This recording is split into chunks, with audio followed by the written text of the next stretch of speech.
得冇晒感覺，對唔住啊，宋安，我唔想㗎，我唔想害死安妮，尤其呢幾位女同學，係佢哋逼我㗎，但係冇得揀啊，乜幫我？佢講個廢話未？黎子玲查到啦，我仲查到你14、15歲嗰2年，仲喺域哥利精神病治療中心，唔知有人送你出去。每一個你寄養過嘅家庭，2年後都會發生交通意外，係人為定意外，攞唔判斷，攞淨係信證據。咁呢份報告有幾多成真，幾多成假？都係我特登放俾你㗎。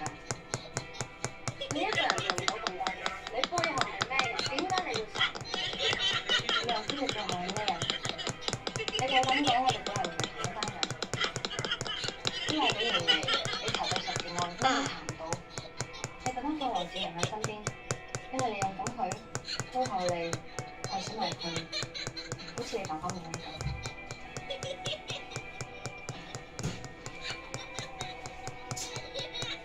條牌都幫你準備好啦，啲父女程序，希望你做得更開心。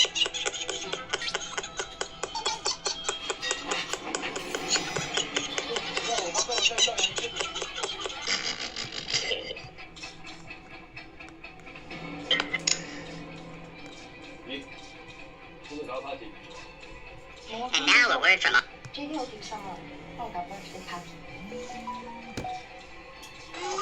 收翻啦。冇事㗎，頭先等唔切你嗰個短胸褲小心啦。我同你處理相下先。你接住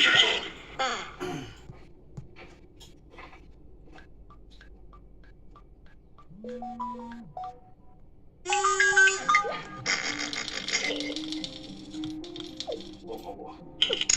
邊個想傷害成蚊？我仲要不惜一切。